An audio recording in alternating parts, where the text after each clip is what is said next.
اعوذ باللہ من الشیطان الرجیم بسم اللہ الرحمن الرحیم رب اشرح لی صدری ویسر لی امری واحلل عقدۃ من لسانی یفقہوا قولی رب یسر ولا تعسر وتمم بالخیر آمین یا رب العالمین۔ عربی کا معلم حصہ چہارم میں چلتے ہیں آج کے سبق کی طرف، اور آج کے سبق میں ذکر کیے جانے والے کنسیپٹس اور ایکسرسائزز کو اچھی طرح سمجھنے کی کوشش کرتے ہیں۔ عربی کا معلم حصہ چہارم میں ہمارا آج کا سبق ہے الدرس الثانی والستون، یعنی 62واں سبق، لیسن نمبر 62، اور اس سبق کا عنوان جو ہے وہ المنصوبات ہی ہے، اور المنصوبات میں ہم منصوبات میں سے چوتھی قسم المفعول فی کے بارے میں پڑھیں گے۔ تو مولوی عبدالستار خان صاحب پہلا پوائنٹ بتا رہے ہیں، ایک ایگزامپل کے ذریعے سے سمجھانے کی کوشش کر رہے ہیں کہ قرأت الدرس صباحا امام المعلمی۔ قرأت الدرس صباحا امام المعلمی کا اگر میں انالیسز آپ کے سامنے رکھوں تو قرأت فعل و فاعل ہے، جس میں قاف را حمزہ فعل کا مادہ ہے اور یہ فعل ماضی کا واحد متکلم کا صیغہ ہے۔ اس میں تا جو ہے، یعنی جسے ہم تو کہیں گے، یہ اس کا فاعل ہے، اور الدرسہ جو ہے یہ مفعول بھی ہے، اس لیے منصوب میں نے اس کو پڑھا ہے۔ صباحاً اور امام المعلمی، ان دو لفظوں پر ہم نے غور کرنا ہے، جس میں صباحاً جو ہے صبح کے معنی میں استعمال ہوا ہے، منصوب استعمال ہوا ہے، اور امام المعلمی مضاف مضاف الیہ کنسٹرکشن میں استعمال ہوا ہے، جس میں امامہ کا لفظ جو ہے یہ منصوب استعمال ہوا ہے۔ تو اب اس کے حوالے سے عبدالستار خان صاحب ہمیں بتا رہے ہیں کہ تم نے سبق 43 میں پڑھا ہے کہ جو اسم کام کا وقت یا کام کی جگہ بتلانے کے لیے بولا جائے اسے مفعول فی یا ظرف کہا جاتا ہے۔ اس لیے تم کہہ سکتے ہو کہ اوپر کے جملے میں صباحاً اور امامہ یہ دونوں مفعول فی یا ظرف ہیں، کیونکہ پہلا لفظ وقت بتاتا ہے اور دوسرا جگہ۔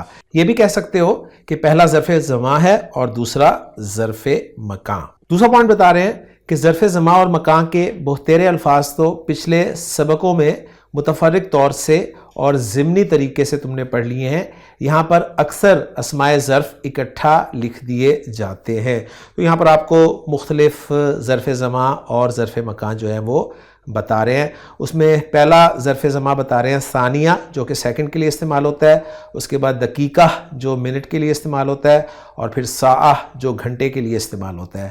پھر یوم کا لفظ ہے جو کہ دن کے لیے استعمال ہوتا ہے، اسبوع ہفتے کے لیے یعنی ویک کے لیے استعمال ہوتا ہے، سنہ یہ سال کے لیے استعمال ہوتا ہے، اور عام کا لفظ جو ہے یہ بھی سال کے لیے استعمال ہوتا ہے۔ قرن صدی کو کہتے ہیں، اور دہر زمانے کے لیے استعمال ہوتا ہے، اور اس کے ایک معنی ہمیشہ کے بھی کیے جاتے ہیں۔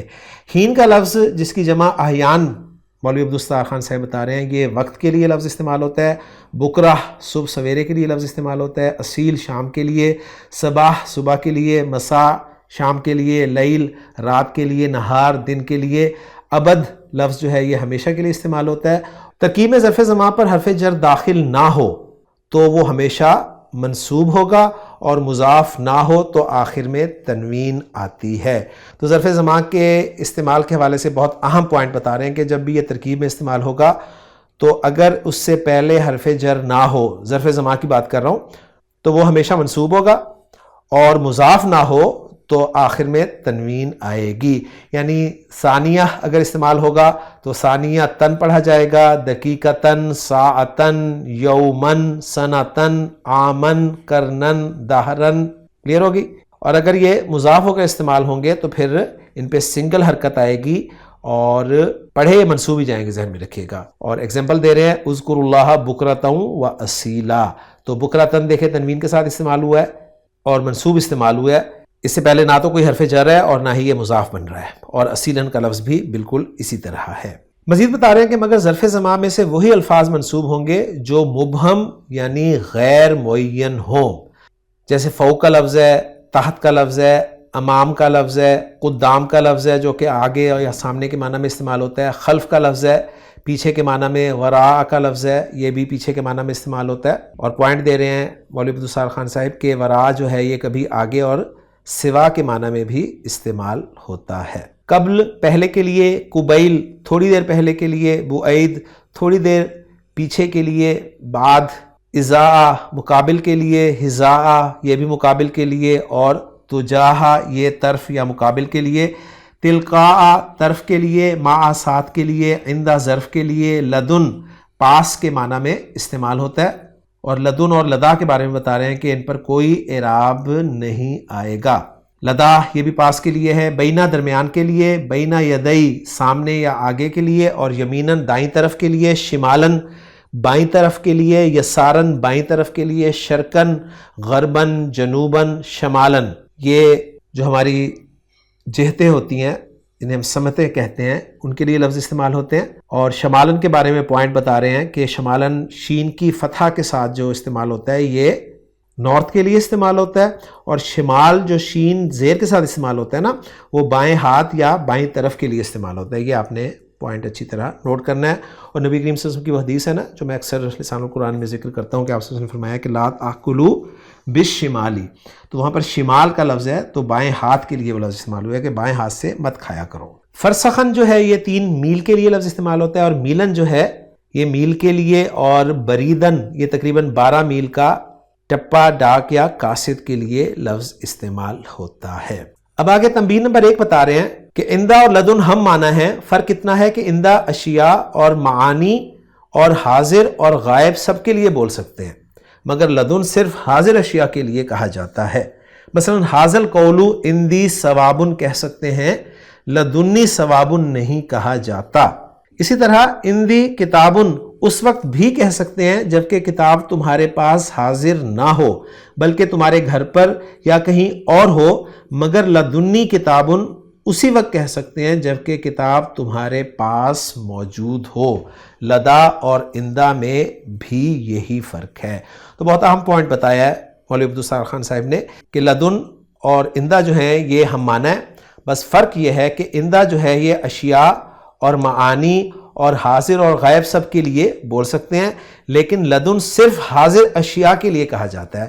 مثلا آپ کے پاس اگر پیسے ہونا تو آپ کہیں گے جی اندی مالن، اب وہ پیسے چاہے آپ کے پاس موجود ہوں، گھر پر ہوں، بینک میں ہوں، کسی دوست کے پاس رکھوائے ہوں، کہیں بھی ہو تو آپ کہہ سکتے ہیں کہ اندی مالن، لیکن لدنی مالن یا لدیہ مالن صرف آپ اسی وقت کہیں گے جب مال آپ کے پاس موجود ہو۔ یہ پوائنٹ اچھی طرح سمجھ لیجئے۔ تنبیہ نمبر 2 بتا رہے ہیں کہ لدن اور لدا کے ساتھ ضمیریں من اور الا کی طرح ملائی جائیں گی، لدنہ سے لدنی تک، یعنی میں آپ کے سامنے بول دیتا ہوں جس طرح من کے ساتھ ضمیر ہم بولتے ہیں نا، منہ، منہما، منہم، منہا، منہما، منہن، من کا، منکما، منکم، من کی، منکما، منکنہ، منی اور مننا۔ اسی طرح لدنہ، لدنہما، لدنہم، لدنہا، لدنہما، لدنہن، لدنکا، لدنکما، لدنکم، لدنکی، لدنکما، لدنکنہ، لدنی، لدننا۔ اور اسی طرح جس طرح ہم الا کے ساتھ ضمائر بولتے ہیں، علیہ، علیہما، علیہم، علیہا، علیہما، علیہن، علیکا، علیکما، علیکم، علیکی، علیکما، علیکنہ، علیہ، علینا۔ اسی طرح لدیہ، لدیہما، لدیہم، لدیہا، لدیہما، لدیہن، لدیکا، لدیکما، لدیکم، لدیکی، لدیکما، لدیکنہ، لدیہ اور لدینا۔ اور اس کے لیے ریفرنس دیکھ رہے ہیں کہ دیکھو سبق نمبر 4 سے 11 تک۔ تیسرا پوائنٹ بتا رہے ہیں کہ مذکورہ اسماء ظرف میں سے آخر کے 10 الفاظ ان کے سوا باقی سب الفاظ ہمیشہ اضافت کے ساتھ استعمال ہوتے ہیں۔ یہ جو مذکورہ الفاظ ہیں ان کو ہم ذرا دیکھ لیتے ہیں ایک مرتبہ پھر۔ اس چارٹ میں آخر کے 10 الفاظ جو ہیں وہ بینا یدئی سے شروع ہو رہے ہیں۔ ان آخری 10 الفاظ کے بارے میں مولوی عبدالستار خان صاحب یہ بتا رہے ہیں کہ ان کے علاوہ، ان 10 الفاظ کے علاوہ باقی تمام الفاظ یعنی اوپر والے جو جتنے بھی الفاظ ہیں وہ سب اضافت کے ساتھ استعمال ہوتے ہیں۔ جیسے فوقا اضافت کے ساتھ استعمال ہوگا، تحتا اضافت کے ساتھ استعمال ہوگا، امامہ، اس طرح قدامہ، خلفہ، وراء، قبلہ، قبیلہ، بعیدہ، بعدہ، ازاء، حذاء، تجاہ، تلقاء، مع، اندہ، لدن، لدا اور بینا۔ اور بینا کے بعد بینا یدئی اب اگر دیکھا جائے تو بینا یدئی جو ہے یہ بھی اضافت کے ساتھ استعمال ہو رہا ہے، تو ہم یمیناً سے لے لیتے ہیں کہ یمیناً سے لے کے بریدن تک جو ہیں ان کے علاوہ باقی اوپر والے تمام الفاظ جو ہیں وہ اضافت کے ساتھ استعمال ہوتے ہیں۔ پھر مزید بتا رہے ہیں کہ کبھی یمین، یسار، شمال اور جہات اربعہ بھی اضافت کے ساتھ استعمال ہوتے ہیں۔ یہ کبھی کے بارے میں بتا رہے ہیں کہ کبھی یمین، یسار، شمال اور جہات اربعہ بھی اضافت کے ساتھ استعمال ہوتے ہیں۔ پھر ایگزامپلس دے رہے ہیں، فوق الجبل، پہاڑ کے اوپر، تحت شجرہ، درخت کے نیچے، جلستو یسارہ، تو اب دیکھیں یسار کا لفظ جو ہے یہاں پر اضافت کے ساتھ استعمال ہوا ہے۔ جریتو میلن، یہاں پر میل کا لفظ جو ہے وہ اضافت کے بغیر انہوں نے استعمال کیا ہے۔ لا فرسخن، تو ترجمہ اس کا آپ کر سکتے ہیں کہ میں دوڑا 1 میل 3 میل نہیں، یعنی میں 1 میل دوڑا 3 میل نہیں دوڑا، یہ مراد ہے اس کی۔ پوائنٹ نمبر 4 ذکر کر رہے ہیں کہ ظروف کے ساتھ لام تعریف اور حروف جارہ بھی لگائے جاتے ہیں۔ یمین اور شمال کے ساتھ اکثر ان لگایا جاتا ہے، باقی کے ساتھ عموماً من لگتا ہے، اور جہاد کے ساتھ زیادہ تر فی لگاتے ہیں۔ تو بہت اہم پوائنٹس ہیں یہ، میں امید کرتا ہوں کہ آپ انہیں اچھی طرح نوٹ کریں گے۔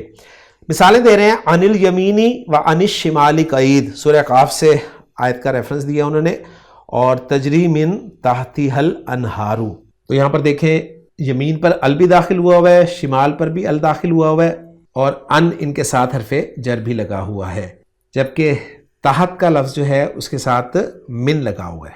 پوائنٹ نمبر 5 بتا رہے ہیں کہ وہ ظروف مکہ جو معین اور محدود جگہ بتاتے ہوں، جیسے دار کا لفظ ہے، بیت کا لفظ ہے، مسجد کا لفظ ہے، مدرسہ کا لفظ ہے، مکہ وغیرہ، عموماً فی کے بعد واقع ہو کر مجرور ہوا کرتے ہیں۔ صلیت فی المسجد، سکنت فی مکہ تا، سکنت فی مکہ تا کے معنی کیا ہے کہ میں مکہ میں ٹھہرا، میں نے مکہ میں سکونت اختیار کی، اور مکہ تا یہ غیر منصرف اسم ہے، اس لیے اسے مجرور بھی زبر کے ساتھ لکھا جا رہا ہے۔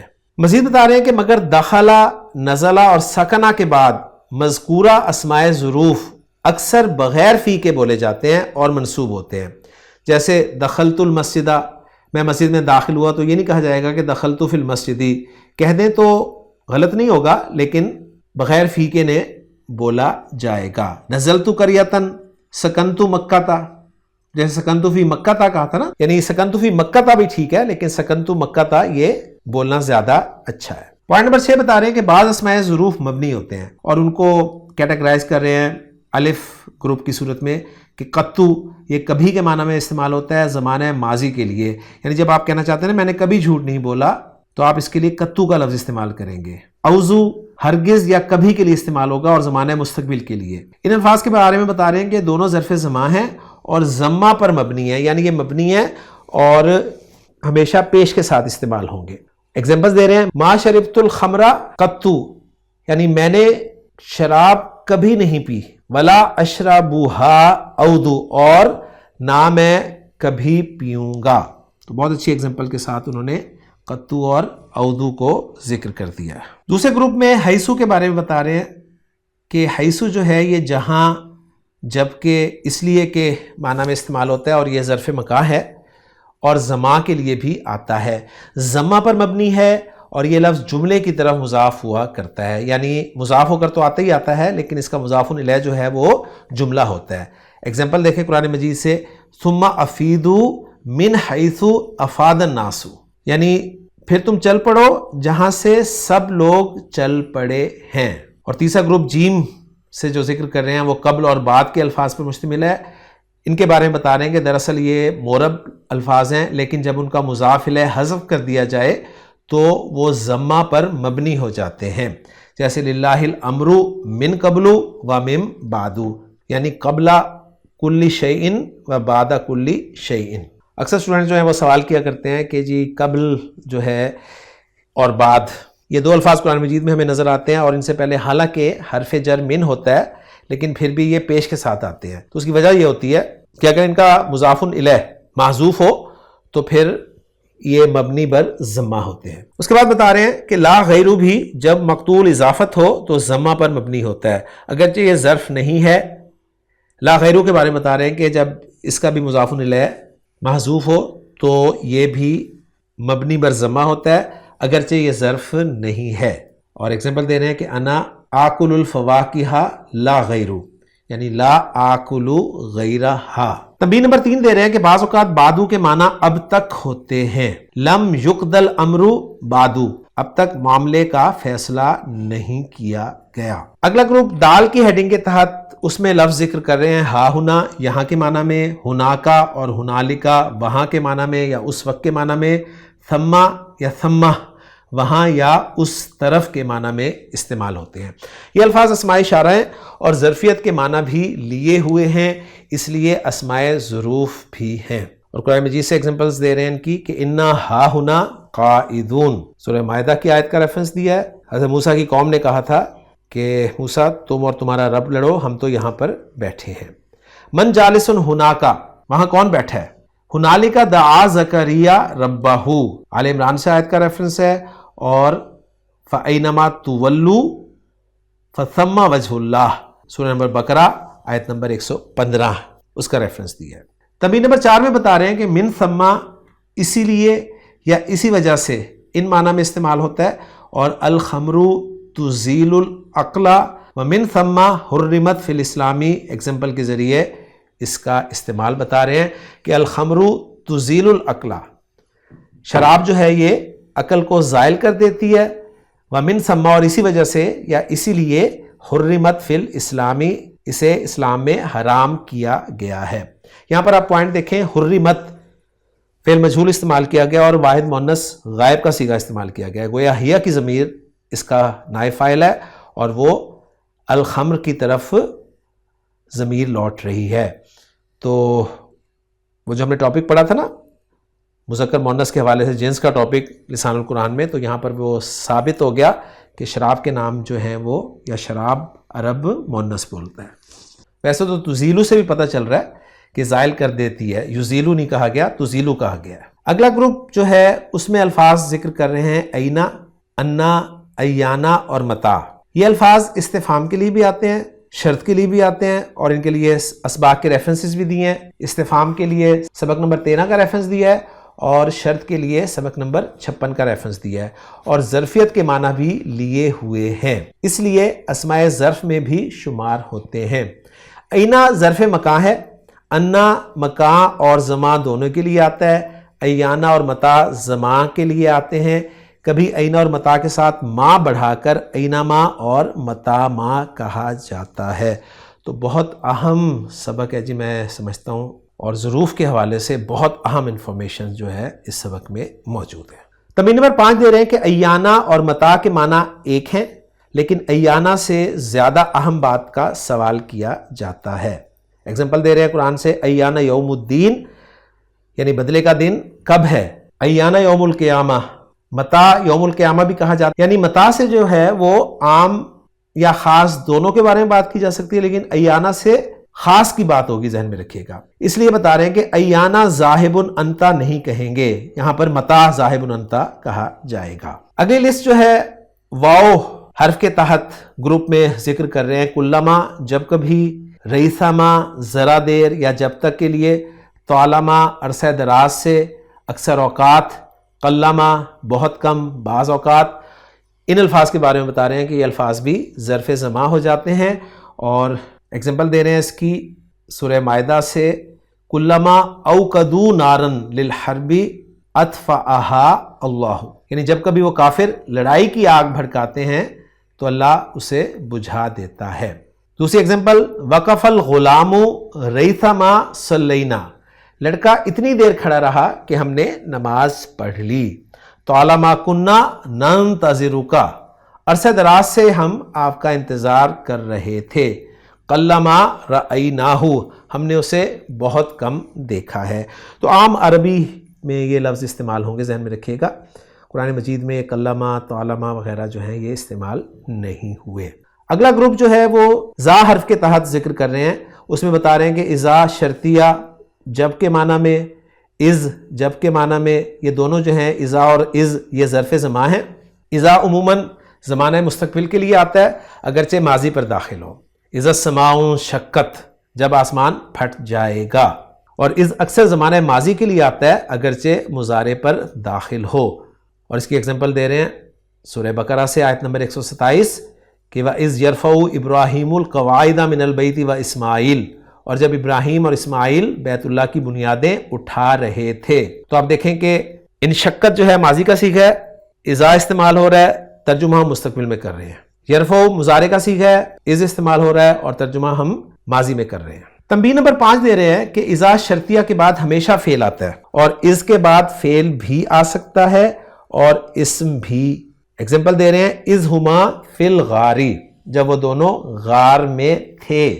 مگر اذا فجائیہ کے بعد ہمیشہ اسم ہی آئے گا، یعنی اذا فجائیہ، اذا بعض اوقات مفاجات یعنی ناگہاں کے معنی میں آتا ہے. طلعت الجبل، میں پہاڑ پر چڑھا. وَإِذَا أَسَدٌ نَاعِمٌ فِي الْغَارِ، تو اچانک میں دیکھتا ہوں کہ ایک شیر غار میں سویا ہوا ہے. کبھی اس بھی مفاجات کے لیے آ جاتا ہے. یہ پوائنٹ دے رہے ہیں اور بتا رہے ہیں کہ اس فجائیہ کے بعد فعل بھی آ سکتا ہے. اس کی ایگزامپل دے رہے ہیں حاشیے میں کہ بینما انا جالسن اذ جاء زید. تنبیہ نمبر 6 دے رہے ہیں کہ قرآن مجید میں جہاں کہیں آیت کے شروع میں اذ آیا ہے وہاں اذکر یا اذکرو فعل کو مقدر مان لیا جاتا ہے. وَإِذْ يَرْفَعُ کے معنی کیے جاتے ہیں کہ یاد کرو جبکہ ابراہیم اور آگے آیت تک یہ چلے گا سلسلہ. تنبیہ نمبر 7 دے رہے ہیں کہ اذ کے معنی اس لیے بھی ہوتے ہیں. اکرمتہ اذ ہوا رجل صالح، یعنی میں نے اس کی تعظیم کی اس لیے کہ وہ نیک آدمی ہے، یعنی لِأَنَّهُ، ایسے اذا کا شمار حروف میں ہوگا. تو مختلف انداز میں ہم نے اس کا استعمال اس کتاب میں پڑھ لیا. پوائنٹ نمبر 7 بتا رہے ہیں مولوی عبدالستار خان صاحب کہ یوما اور حینا جب از کی طرح مضاف ہوں تو کہیں گے یوما ازن، جو کہ ایکول ہوگا یوما ازن، یعنی الگ الگ کر کے لکھیں گے ہم اس روز یا جس روز کے معنی میں، اور حینا ازن اس وقت یا جس وقت کے معنی میں. اسی طرح وقت ازن بھی کہہ سکتے ہیں، اور ان لفظوں میں اس کے بعد ایک جملہ تھا جسے حذف کر کے اس کے عوض میں تنوین لگا دی گئی، اس لیے اس تنوین کو تنوین عوض کہتے ہیں. یعنی اصل میں یوں تھا کہ یوم از کانا قضا، جس روز ایسا ہوا تھا. تنبیہ نمبر 8 دے رہے ہیں کہ یوم اذن کو یوم اذن، حینا اذن کو حینا اذن، اور وقت اذن کو وقت اذن کی شکل میں لکھا جاتا ہے. تو یہ پڑھنے سے آپ کو پتہ چلے گا. پوائنٹ نمبر 8 دے رہے ہیں کہ مندرجہ ذیل الفاظ مفعول فی یعنی ظرف کے قائم مقام ہو کر منصوب ہوتے ہیں. یعنی بعض اوقات نیچے دیے ہوئے الفاظ جو ہیں یہ مفعول فی یا ظرف کے قائم مقام ہو کر منصوب ہوتے ہیں. مصدر، کم، اسم عدد، اسم اشارہ، اور وہ الفاظ جو کل اور جز پر دلالت کریں. ایگزامپل سے یہ بات سمجھ میں آئے گی آپ کو. جئتو طلوع الشمسی، میں آفتاب نکلنے کے وقت آیا.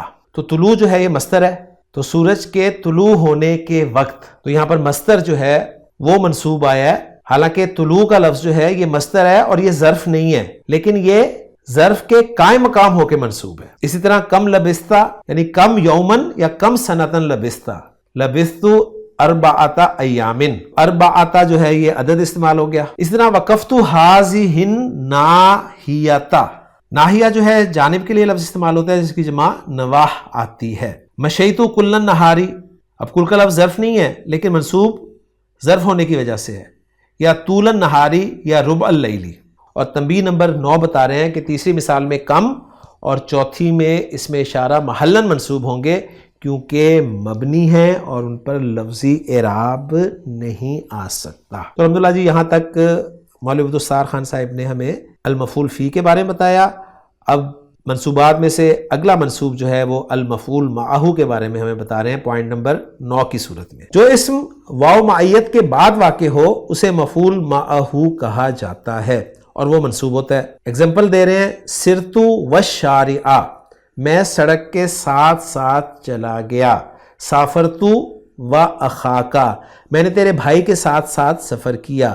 سلمنا علیہ واباہو، ہم نے اس پر مع اس کے باپ کے سلام کیا. تو واو کے بعد ایک اسم اگر منصوب آپ کو نظر آئے اور وہ واو جو ہے واو معیت ہو، یہ ذہن میں رکھنا ہے، تو اس اسم کو مفعول معہ کہا جائے گا. اور مفاعیل خمسہ پڑھاتے وقت اکثر میں مفعول معہ کو تفصیل سے ذکر نہیں کرتا، تو آج پہلا موقع ہے کہ ہم مولوی عبدالستار صاحب کی کتاب میں اس کو پڑھ رہے ہیں. پوائنٹ نمبر 10 بتا رہے ہیں کہ واو کے بعد نصب اسی ترکیب میں پڑھا جائے گا جبکہ وہاں پر عطف جائز نہ ہو. مذکورہ تینوں مثالوں میں عطف نہیں ہو سکتا۔ پہلی مثال میں اگر واو عطف مانا جائے تو مانا ہوں گے میں نے اور سڑک نے سیر کی، یہ پاسبل ہی نہیں ہے، یہ ایک محمل بات ہو جائے گی۔ دوسری مثال میں اس لیے عطف جائز نہیں کہ ضمیر مرفوع متصل پر بلا کسی فاصلہ کے عطف جائز نہیں۔ بڑے اہم پوائنٹس ہیں، یہ اچھی طرح نوٹ کر لیجئے۔ البتہ اگر کہیں کہ سافرتو انا و اخوکا تو یہاں پر واو عطف ہوگا، واو معیت نہ ہوگا۔ اور تیسری مثال میں اس لیے کہ ضمیر مجرور پر عطف اسی حالت میں جائز ہوگا جبکہ معطوف پر بھی حرف جر کا اعادہ کیا جائے۔ مثلا جب کہیں گے سلمنا علیہ وعلی ابیہ تو واو عطف ہوگا نہ کہ واو معیت، جیسا کہ عطف کے بیان میں سبق 67 میں پڑھو گے، تو آگے پڑھیں گے ہم انشاءاللہ تعالیٰ جی۔ بعض ترکیبوں میں واو عطف اور واو معیت دونوں جائز ہو سکتے ہیں، جیسے قدم الامیر و جندہ، واو کے بعد ہم جندہ بھی پڑھ سکتے ہیں اور جندہ بھی پڑھ سکتے ہیں۔ اگر جندہ پڑھیں گے تو واو کو عطفہ قرار دیں گے، اور اگر جندہ پڑھیں گے تو واو کو واو معیت قرار دیں گے۔ تو مفعول معہ کے بارے میں تھوڑی سی انفارمیشن تھی جو آپ نے دیکھ لی۔ پوائنٹ نمبر 11 دے رہے ہیں، اس جملے کی تحلیل کرو، یعنی دخلت المدرسۃ و اخاکا یوم الاربعاء۔ دیکھیں ذرا اس پہ غور کریں، جملے پہ دخلتو میں داخل ہوا، المدرسۃ اسکول میں، و اخاکا، اب یہاں پر المدرسہ تا منصوب ہے، واو کا اگر عاطفہ مانے نا تو اخاکا جو ہے یہ بھی منصوب ہے۔ اس میں اخاک عاطفہ المدرسہ پہ اگر کر دیں تو ترجمہ کچھ ہوگا کہ میں اسکول اور تیرے بھائی میں داخل ہوا، تو اسکول میں تو داخل ہوا جا سکتا ہے، تیرے بھائی میں تو داخل نہیں ہوا جا سکتا نا، تو یہاں پر واو جو ہے یہ عاطفہ نہیں ہے بلکہ مائیت کے لیے، یہ ذہن میں رکھیے گا۔ ترجمہ کریں گے میں مدرسہ میں تیرے بھائی کے ساتھ بدھ کے روز داخل ہوا۔ اس میں دخلتو فعل بفاعل ہے، المدرسہ ظرف مقام مفعول فی ہے اس لیے منصوب ہے، واو معیت مبنی برفتح ہے، اخا مفعول معہ ہے اس لیے منصوب ہے، اور کاف ضمیر مجرور متصل مضاف الیہ محلاً مجرور ہے، اور یوم الاربعاء ظرف زمان مفعول فی ہے، اور یہ سب مل کر جملہ فعلیہ خبریہ ہوا۔ تو الحمدللہ جی یہاں تک ہم نے مفعول فی اور مفعول معہ کے بارے میں پڑھ لیا۔ بہت ٹیکنیکل سبق تھا، میں اس سبق کو یہاں تک ہی رکھوں گا۔ اس سبق میں آگے آنے والے مشکل الفاظ اور مشقوں کو ہم اگلے لیکچر میں انشاءاللہ تعالیٰ سالو کریں گے، تو میں آپ سے درخواست کروں گا کہ اس سبق کو ذرا اچھی طرح دیکھیں، پڑھیں۔ ایک مرتبہ پڑھنے سے، ایک مرتبہ سننے سے یہ سبق سمجھ میں نہیں آئے گا، اس سبق کو بار بار پڑھیں گے، بار بار سنیں گے تو انشاءاللہ تعالیٰ یہ آپ کو سمجھ میں آئے گا۔ تو سبق نمبر 62 کو ہم یہیں پر چھوڑ دیتے ہیں، اور اگلے لیکچر میں انشاءاللہ تعالیٰ باقی مواد پڑھنے کی کوشش کریں گے، اور باقی مواد جو ہے وہ سلسلہ الفاظ پر شامل ہے اور مشقوں پر شامل ہے۔ سبحانک اللہم و بحمدک، اشہد ان لا الہ الا انت، استغفرک و اتوب الیک۔